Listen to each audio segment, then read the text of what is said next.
Hello. Today we are going to look at scikit-learn's train test split function.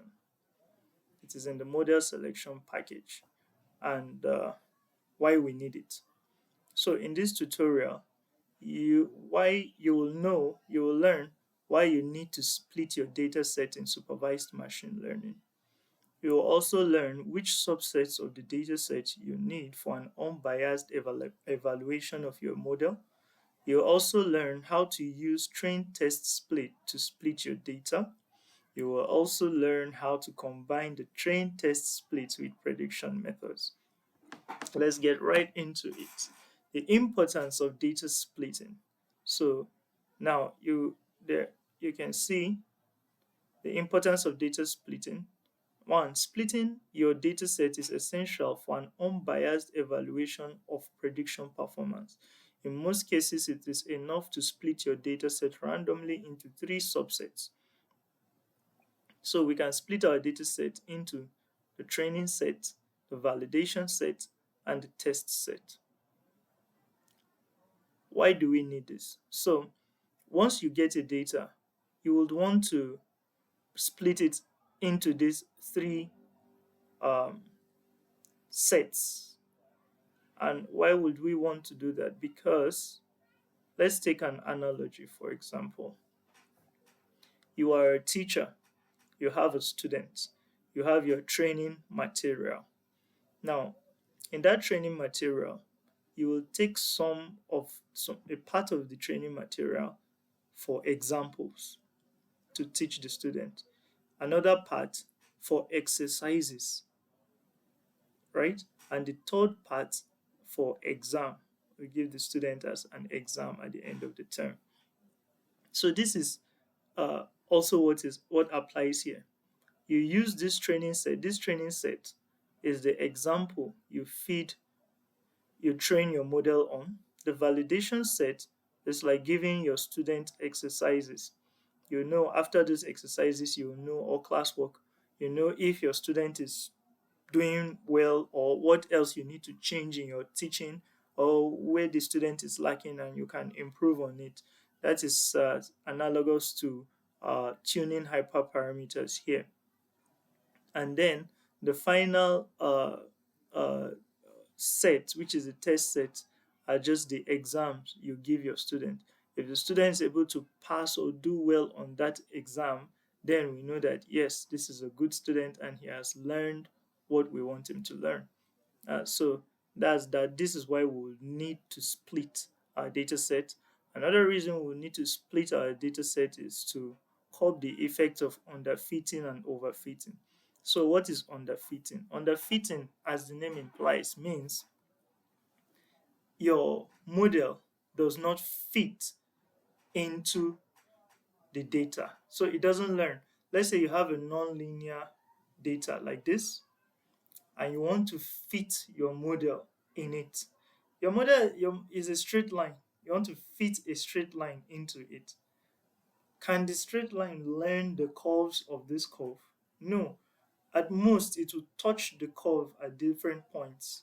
So this is underfitting. It is not learning as it should learn. It's just learning some properties. So that's what underfitting is all about.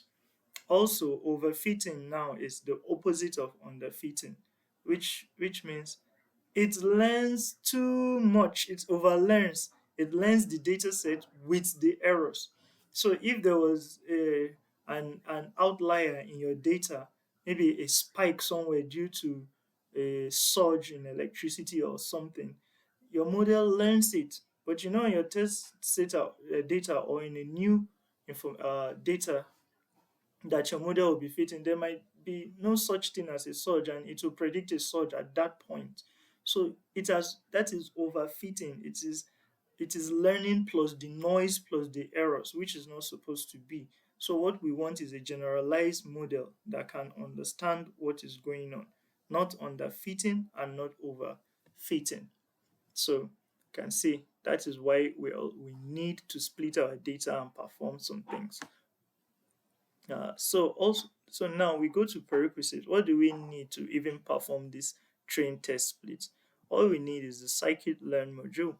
So this scikit-learn comes with a model selection package, and in the model selection package we have our function that we're learning about, which is the train test split function.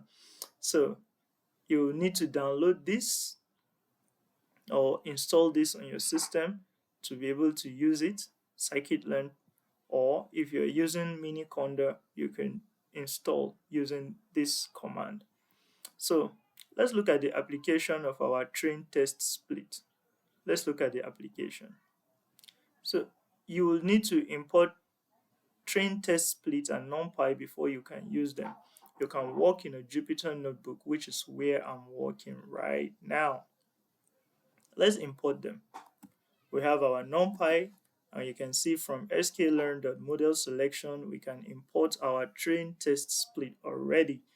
Again, we need a range from 1 to 25, and we need to, did I say again? And we need to reshape it into 12 rows and 2 columns. 12 rows and 2 columns. So let's run it, and we just need a numpy array of these values. You can see it's already a classification problem, either a 0 or a 1. So we run it, and let's check our x. This is our x. It gives us a range from 1 to 25. You can see from 1, 2, 3, 4, 5, 6, 7, 8, down to 24. And it says to reshape it to 12 rows and 2 columns. What are the rows? 1, 2, 3, 4, 5, 6, 7, 8, 9, 10, 11, and 12. So we have 12 rows and what columns? 1, 2, 2 columns. And we also have our y array. So now you can split both the x, which is the input or independent variable dataset, and the y, which is the output or dependent variable dataset, with a single function. Can you guess that function? Yeah, it's a good old function we've been talking about, which is the train test split. The train test split. So the train test split returns 4 values to you, which is what? An x train, an x test, y train, and a y test. How does this happen? So let's take a quick look. I run this and I run this. Now it has split the data. It has split the data. Let's look at our x. Our x was this 1, 2, this down to 24, right? But now look at our x train. Stops at 17 to 18. That is 17 to 18. So it has split it. It has split it. Our x train is this now. So you guess now. You can know that this will be our what? Our x test. Since it is splitting the x, it has split the x into x train and it into what? X test. So this is our x train. Let's check our x test. We run it, and you can see from 19 to 24. From 19 to 24 is now our x test. Now, what is really happening here? Under the hood, okay, let's continue. So our x train, the same thing. You see our x train, our y train, sorry. So what is our y train? Look at from here, look at it. 0, 1, 1, 0, 1, 0, 0, 1, 1. That is our y train. So you know that the rest here will be our what? Our y test. So let's check our y train and see if it's that. See it 0, 1, 1, this. So let's see y train like that, and our y test is now 0, 1, 0. Let's take a quick look. You see it is 0, 1, 0. You can see how it is splitting. A very, very nice function. Okay, so let's let's try another thing. There's something else we can do. You might ask yourself, okay, how is it, how does it know that it will take nine, nine of this and put in X train, and then three of this and put in X test? That is because under the hood, there is a parameter here which is test size, specifying the test size you need. And the test size here is equal to, you could say 3. So if you specify that test size equal to 3, it gives you this. But under the hood, it uses percentages. So it is 0.25. So if you find 0.25 of 12, it should give you what we need. So once this is specified, you can see if I specify it and run it, I get the same thing, because this is what, by default, this is what is specified. Whether I write it or I don't write it, it's specified. But if I want to change it, then I can change it, say 0.33, which is like, so I run, and you can see I have something else. It stops at 16 now, not at 17. And your X test now is now more. We have 4 in it. So this is the work of the test size. So this is how it is split, and this is how you split it. Now, let's continue. The same thing here. See, this has reduced. Y test 2 has now increased to 4. So you can determine this test, train test split function gives you so much power. You determine what amount of test data you want and the amount of train data you want. So, okay, now let's look a little bit. Since we want it not to be biased, we would like to shuffle our data. We don't want the shuffle to be false. We would like to shuffle our data so that it doesn't just pick from here down here. No, it will mix it up. Maybe it will take here to come back and take here to come back and take here, like that. Shuffle it up and take the first of this row and the other part. So when you remove that shuffle equal to false, that is what you do. You're invariably saying shuffle equal to true. So when you run this and you run this, you can see it picks 15, 17, picks 1 and 2. You can see them 15, 16, 17, 18, 1 and 2. So we have shuffled the data. If you don't want, again, if you don't want shuffling, you specify here and say shuffle equal to false. So let's run it again one more time. You can notice 15, 16, right? So let's shuffle again. See 13, 14. So it is changing.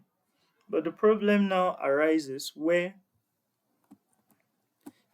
you want to have the same shuffle state. You understand? You want to always have 13, 14 because it the model, let's say the model worked for you best with that shuffle state. So you want reproducibility. You want to reproduce that state always. What do you do? So probably you got a different result from what you see here, I'm sure. And that's what we're explaining now. So what do? You introduce a random state. Now this random state, the number you specify here doesn't matter, but it matters because if I say 4, that means it shuffles the data in such a way that it keeps giving me that shuffle state. Remember, if it doesn't shuffle the data, you get it the way it was created, just split. But now it is shuffled, but it retains that state. Watch and see. 4. You see, we have a shuffle of 17, 18, 5, 6. Remember before, when we run it again, we'll have different thing. But now you run it again, you're having the same thing. But what if I change the shuffle state? Run it, we'll have different thing. But the beauty is that as long as it is 5, if I run it, I have the same thing. So for reproducibility, we put in the random state. So we continue the X, the Y, and let's take a visual look at what is really happening. We've explained this, but let's just take a look at it again. Let me zoom out a bit so we can see everything. So this is our x we have been seeing: 1, 2, 3, 4, 5, 6, down to 3, 23, 24. And this is our y that we had: 0, 1, 0. So when you specify the test and training split, you can see it has split it into training and tests. So it's 17, 18, like that. So if I make this 4, maybe we can see. Let me see. Okay, so 17, 18, 5, 6, 23, 24, like that. 5, 6, 23, 24. 1, 2, you can see, ends at 21, 22. 21, 22. So that's the training set. And your test set, 7, 8, this ends at 19, 20. So let's run it and see. See, 7, 8 days, 19, 20. So this is just a visual representation. Now let's take one more thing, just one more parameter. Now you can see that y has 6 zeros and 6 ones. Look at it. Y has what? How many zeros? 1, 2, 3, 4, 5, and 6. How many ones? 1, 2, 3, 4, 5, and 6. So what we would want is, okay, why not we distribute this equally, since there are equal number of ones and zeros? Why in the test set we're having 4 values, and out of it only 3 are zeros. Out of it 3 are zeros and only 1 is 1. We would want a more proportional thing where we'll have 1 and 1, 2 ones and 2 zeros, right? So that, it will be more proportional. So that, to get that, you add another thing, which is another parameter, which is the stratify parameter. So you can specify your stratify equal to y. So once we specify stratify equal to y, let's take a look.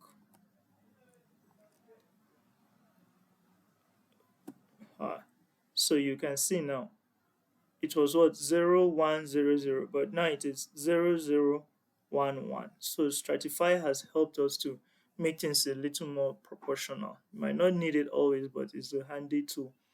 So now if I take my shuffle back to false, guess what will happen?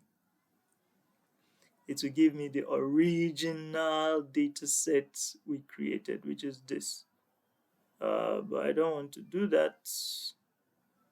I don't want to do that. So we can leave it. We've already explained that, right? So we go into supervised machine learning with our train test split. So now we know our train test split. How do we apply it before running our supervised machine learning? So for our supervised machine learning, we go into sklearn.linear model and import. This is the algorithm we want to use, linear regression. So let's load it in. Let's load this in. Let's load our x in, our y in. So our x has what? 20 rows and 1 column. So we'll run it as what we have. Our y should also have 20. So the length should be equal. X length should be equal to the y length too. So now, as usual, look at this. We have our data now, our x and y. We are specifying a test size of what? 8 out of 20. We want just 8 to be our, so that means 12 will be our train data set. So once we do that, we have our test size equal to 8, random state equal to 0 for reproducibility. You can change it, but if you want to have the same answers as mine, you're welcome to do so. So what do? We say linear regression dot fit x train and y train. You see, so a lot has gone in here. You can see there's no shuffle stated here, meaning shuffle is set to what? True. Okay, so let's run this. And our model, remember linear regression at straight line, that straight line has what?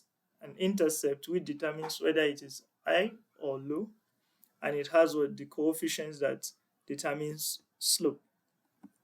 So we run it, we can find that, and then we have the score, which is the performance of our model, the R square score. So you can see our model is doing well on the training set. Our model is doing well on the training set. We have 0.98.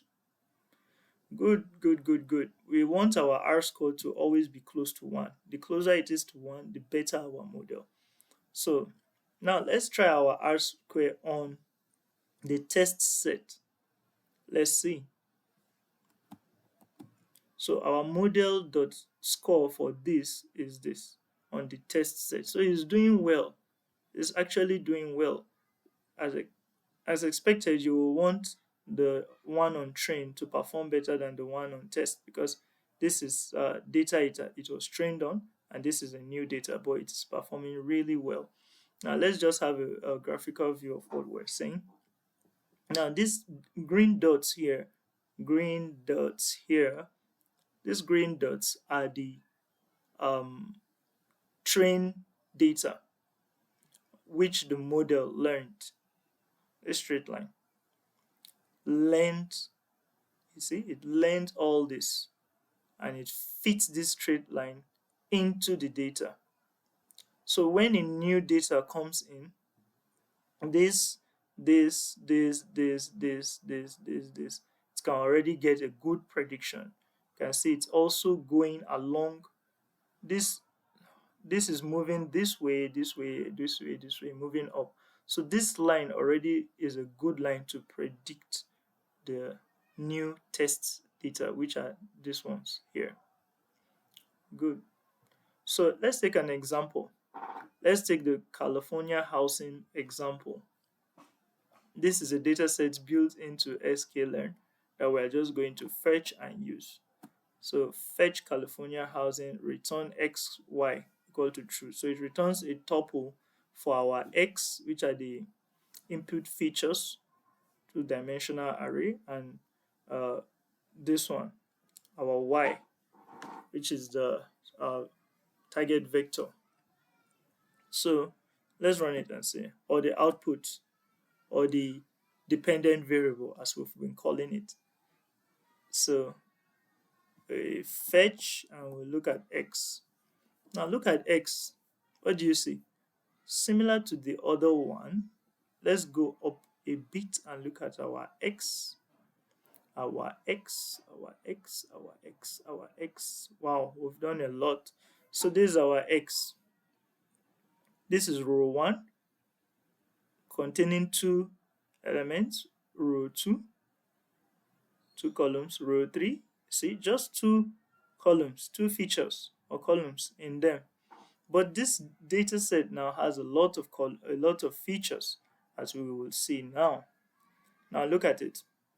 Look at from here to here. From here, why is it not working? From here, okay, this first one stops here. You can see from here down to here is the first one, the first row. From here down to here. So from here down to here is the second row. You can see. So in the first row, let's take a quick look. This is the third row, sorry. And this is the first row. And we have how many elements or features here? 1, 2, 3, on and on and on. 4, 5, 6. I said 6. On and on and on. We don't know how many. There are so many. But all we know is that this is the first row containing this much elements. Let's see. This is the second row. This is where the list stops. This is the third row. So we have many rows containing so many features in this data set. And the length of the rows should be equal to the length of y. So we run this, we run this. Let's look at the length of x. 20,640. Let's look at the length of y. 20,640. So we are doing something right.